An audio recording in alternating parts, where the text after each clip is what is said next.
We invite you to worship with Tabernacle Baptist Church. 5 services, multiple locations. Tabernacle, Maine, 1223 Laney Walker Boulevard, Augusta, Georgia, 7:15 a.m., 9:45 a.m., and 12:15 p.m. And Tabernacle West, 702 North Bel Air Road, Evans, Georgia, 9 a.m. and 11:15 a.m.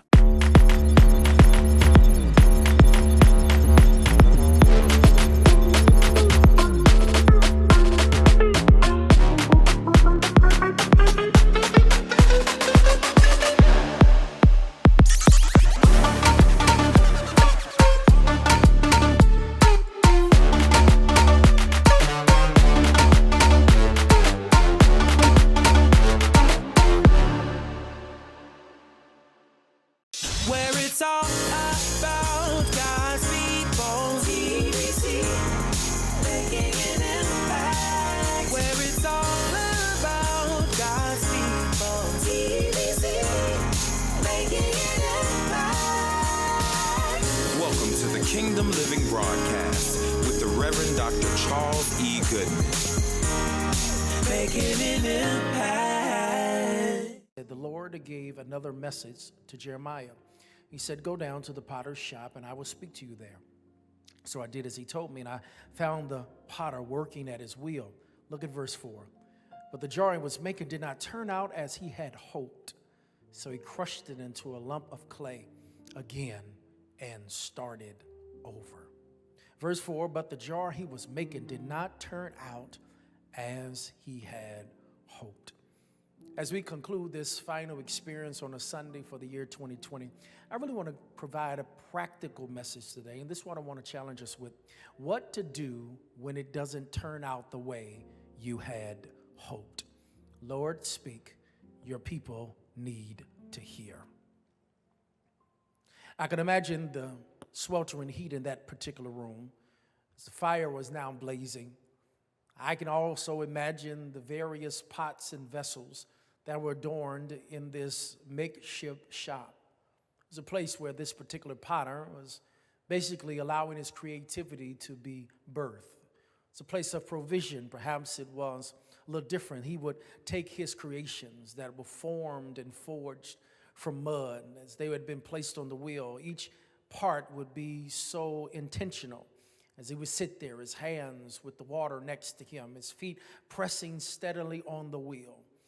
And every time prior to this, he had an idea of what it was to be, envisioned it, and as soon as it was done, he would allow it to dry and then place it in the fire. The fire would harden the clay, and he already knew the materials of it. He knew what it could handle. He then would take it out, allow it to be cooled. And then he would take some colors based upon his imagination. And then at that point, he would then perhaps sign his name underneath it. And this finished product will be ready to be sent to the shop. This was important. It was not only a source of creativity. It was not only something that he did in order to manifest his time, but it was also a way to provide for him and his family. This was important work. This was intensive work. This was work that was taking all of him as he went to this steady wheel every single day, as this lump of clay was becoming something, as his mind was then allowing his fingers to materialize it. But today something was a little different. This time there was a prophet outside that was peeking in. I'm not sure if the potter even saw him, but perhaps Jeremiah, the prophet that was sent by God to examine this process, I can imagine perhaps he was having a hard time peering through the window. The steam was rising up on it. And I can imagine that Jeremiah, he had already seen the finished products. For him, this was perhaps new. He had never been in a potter's shop before. But that potter was sitting there intently at his wheel, turning it, allowing his hands to move the mud and causing this clay to become something. When all of a sudden, according to what the text begins to convey to us, as the fire is kindling, as the water has been put to the side, you can see the dirt that is on the man's apron. You can see the sweat pouring down his brow. Something is a little off.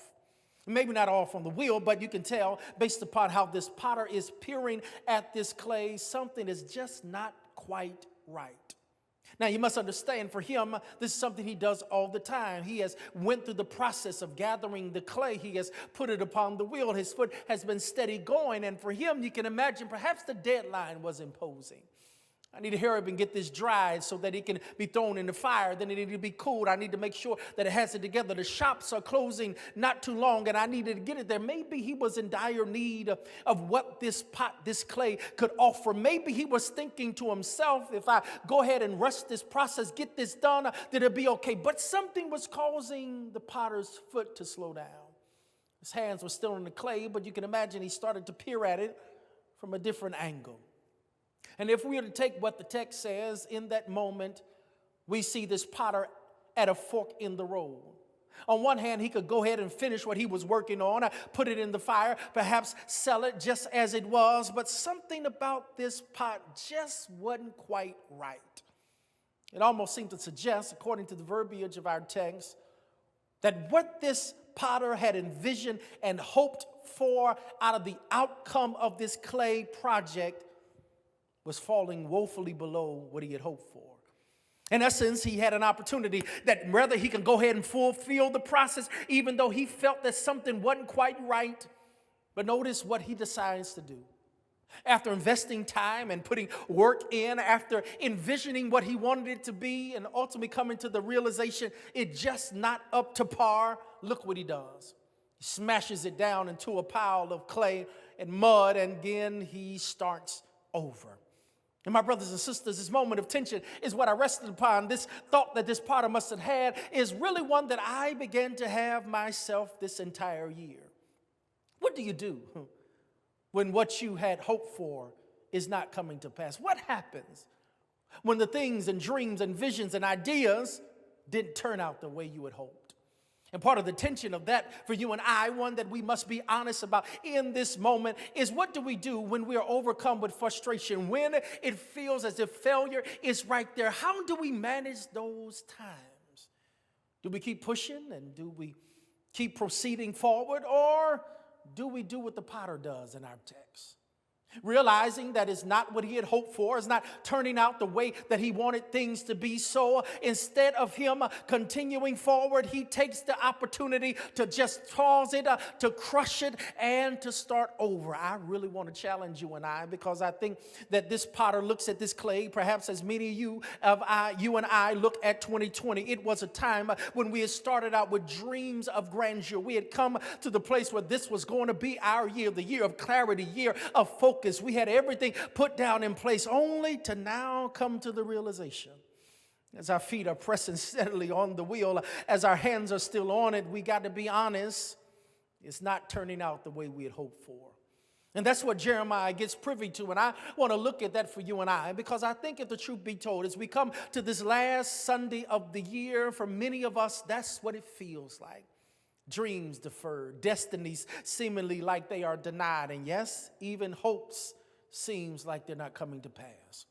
But allow me to be your prophet on this last experience for this year on a Sunday. Let me help you on this day. I really want to challenge you to be like this potter. I know that everything in you is hurting. I know that you wish it would have turned out a different way. I know that you wish the job would have manifested the way you wanted it to be. I know that you would wish the educational pursuits would have done, but here you are still trying to figure out where to go next. I know you wanted the relationship to go. You had an idea of where this is going to take you, but if all of them are where they are today, here you are sitting there in that sweat-filled room, in that room that is heated with the fire to ready to receive next, only to come to the place is not turning the way you hoped. And I believe for you and I, my brothers and sisters, is that we must come to this place of authenticity. We must come to this moment of freshness and realness and say, you know what? It's not what I envisioned. It's not turning the way I wanted it to turn. And I got to be real. This is not feeling good. But I want to challenge you today, my brothers and sisters, is maybe in this moment, like the potter, you get the realization it's not going the way you would hope, but here is the good news of the text. God has a unique way of switching and turning some stuff around, that even though it may not turn out the way you would hope, there's still time for it to turn out the way God wants it to turn. I want you to know that God gives you the precious privilege to reimagine some things, to get a new perspective. Maybe God in this moment is trying to teach you that hope can still come out of hopelessness. That I know it's been rough, but don't give up. I know it's been hard, but you can't give up now. I know that everything in you, the fiber, is saying your work was in vain, but here in the text, the potter After realizing it just not turning the way he hoped, he crushes it and starts over. Now, let's look at this particular passage. Let's look at this process that this potter goes in. Maybe that's you, because I know it sure is I, that on this last opportunity of this year, I must admit that things have not gone the way you wanted to go. Things have seemingly been ruined. It feels as if we're behind the 8 ball. But here's the good news. God's grace is still available. And I want to be as practical as possible. I do feel there are some things that you and I have to be authentic about. There's some transformative moments in the midst of this transparency that if we are to be who we're called to be, we have to accept some things the way that they are. Now, let me share them with you. There are a few moves that I think that we can glean from this passage.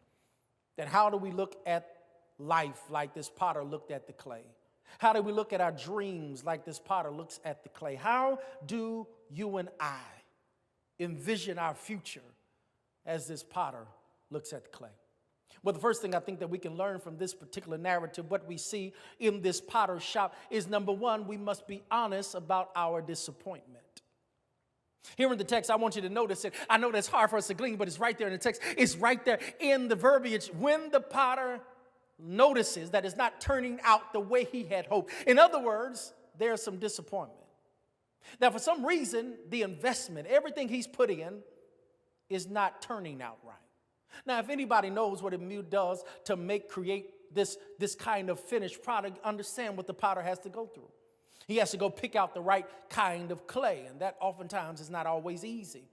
And so you have to dig in the ground. Depending upon what kind of dirt you get, you have to make sure it's the right one that is pliable. Not only that, you have to then get into this room. You have to make sure that the wheels are set up properly. In those days, the potter's wheel was really a contraption that had a wheel on the bottom and a wheel on top. The wheel on the bottom had to be pushed by the foot, and the wheel on the top is where the clay and your hands would be. Not only in that place would you need the kiln that was important, that was the firing place that would harden the clay when it's done, but you also need a drying space. I mean, the process to create was very important, but is intrusive. It was a major investment.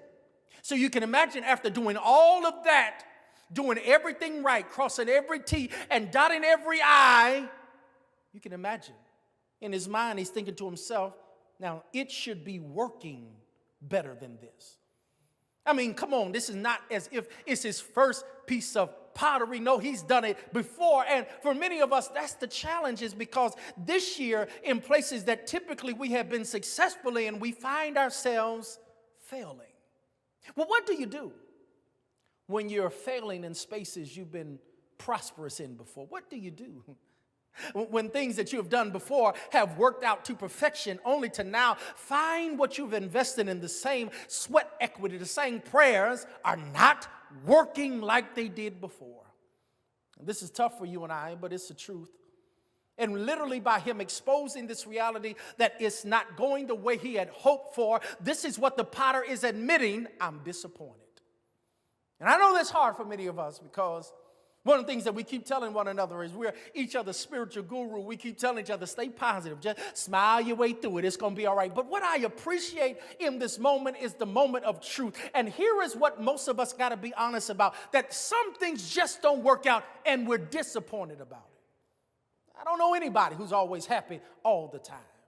I mean, I know some of you super spiritual people want to act just because it didn't work out. Well, I'm fine. God has better. But let's be honest. There are some moments we are really hurt by the fact that it didn't work out. We're hurt that the relationship didn't materialize into something further. It was disappointing. We're disappointed in the fact that the job situation that we had all these dreams and ambitions about just did not work. We are disappointed. We're disappointed in our leadership that has not led us effectively through this pandemic. We are disappointed. We're disappointed that after all these years and all these issues when it comes to racial reconciliation, this was disappointing for me, that we realized the longer we've been in this, it's still the same. Disappointing. People that you put your hope in that you would thought should know better, when they don't, it's disappointing. When things don't go the way you want them to go, it can be disappointing. And here's the truth. If you really want to move on, if you really want to grow from this situation, be honest about your disappointment. Be honest that you wanted to do better on that test, but you didn't. Be honest that you wanted that opportunity, but it didn't come your way. Be honest and say, listen, I'm disappointed about it. Because for many of us, the truth is, we will never be able to move forward if we're not honest about how we truly feel about it. And as we look in retrospect of this year, so many things that have gone on. Yes, there have been some wins, but let's also be honest, there have been some losses. There have been moments when we wish we could turn back the hands of time. We wish that some things would not have been like they are. But one of the things that I've learned in this life that God has graced me with is that I understand that oftentimes the things that really build our success are not other successes. Many times it's our failures. It's the moments when it doesn't add up, when things do not go the way we want them to go. Oftentimes, God brings about destiny through disappointment.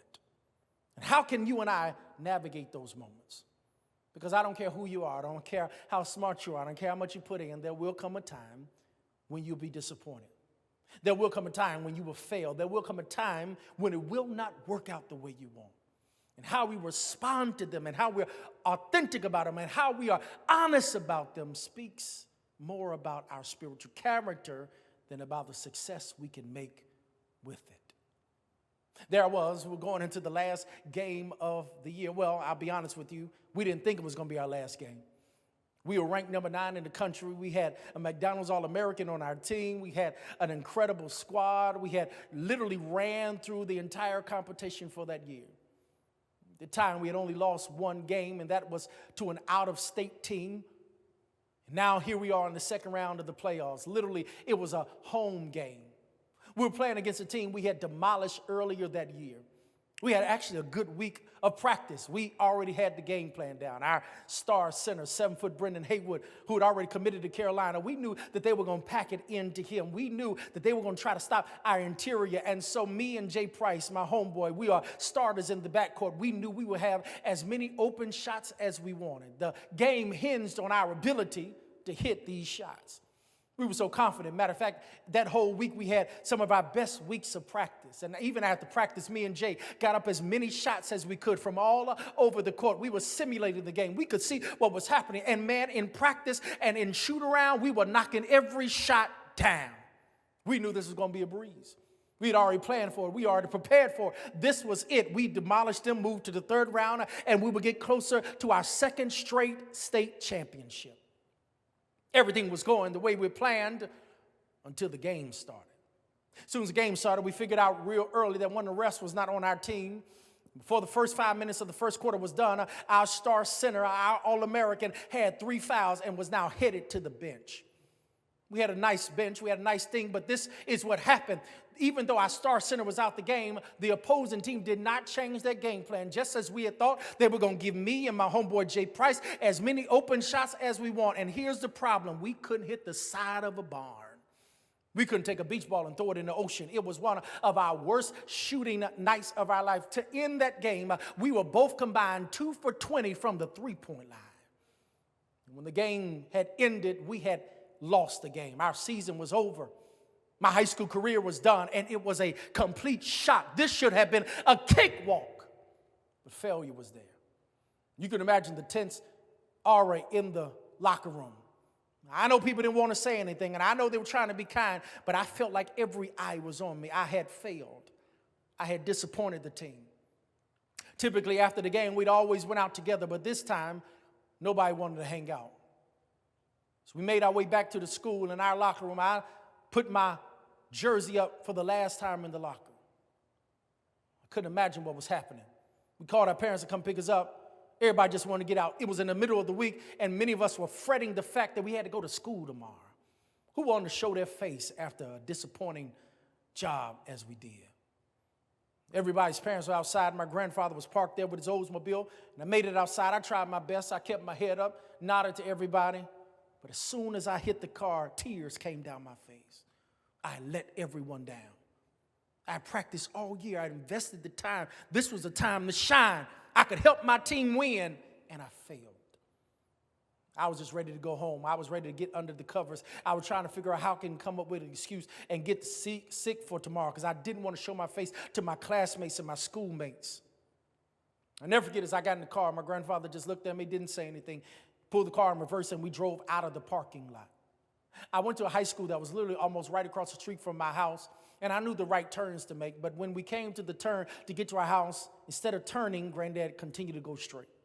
He went straight down the street where we on Willow Road and took us down to what is on Alamance Road. And right there, he took me to what at that time was my favorite place, McDonald's. Sat in line, still had tears in my eyes. I was so hurt, but he sat in that line. Got up to the place to order. He didn't have to ask me. He knew what I wanted, a Big Mac meal. Large fries, crispy, with an orange drink. Boy, I wish they had orange drinks still. And to also make and sweeten the deal, he ordered me an apple pie. Got up there, he paid the money, got the bag, put it on my lap.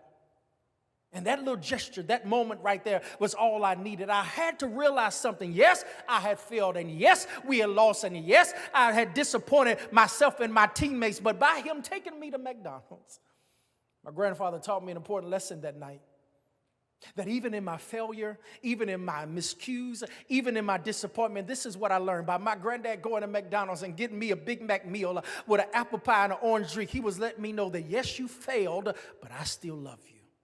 Yes, you failed, but there's still a tomorrow. And maybe that's something that you and I must come to grips with. That at moments, things do not always work out. But I'm glad I got a God that's just like my grandfather. He tells you and I that in moments of hurt, in moments of disappointment, when we are honest about them, his love is still available.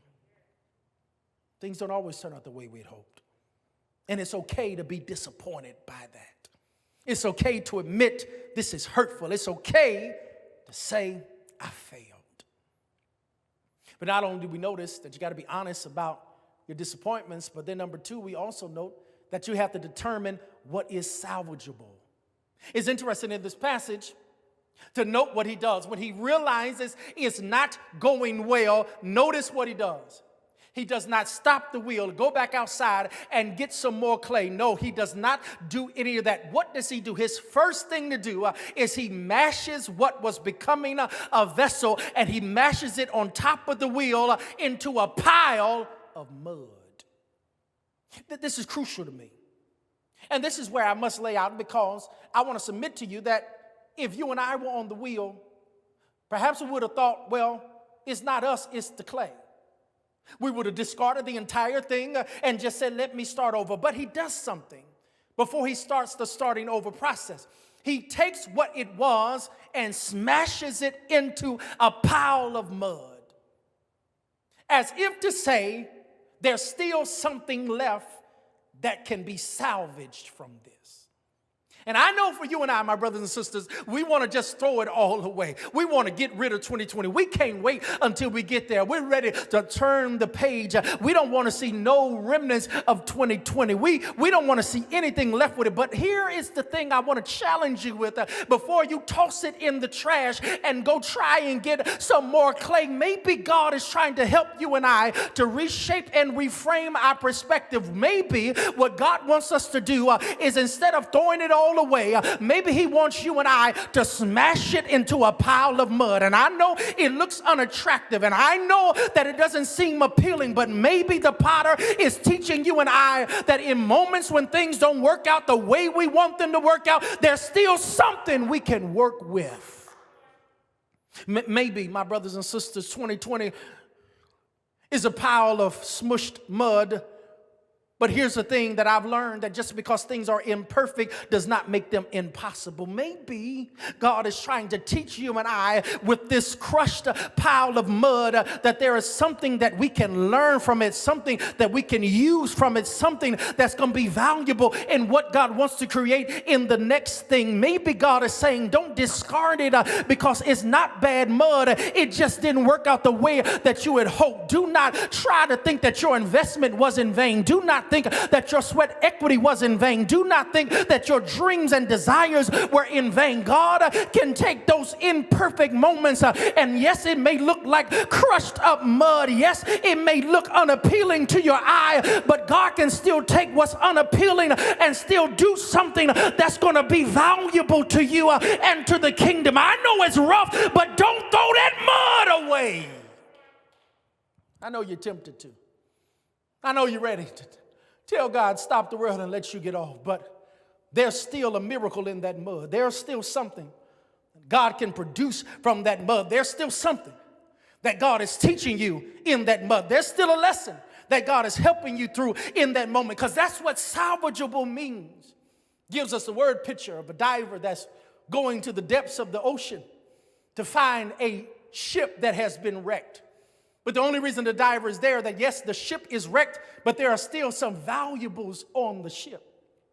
And that's the one thing that you and I can begin to clarify and to classify as 2020. It's the year of clarity. And I don't know about you, I've learned to see things differently. And maybe that's what God is teaching us, is that there is something still to be found in the mud right there in your hopes. There's still something to be found in the mud right there in the loss of job. There's still something to be found in the mud. Yes, while it seems as if things have shifted, it doesn't feel the same. There's still something to be found in the mud. I'm telling you, child of God, don't be afraid to be able to pick through some muddy moments.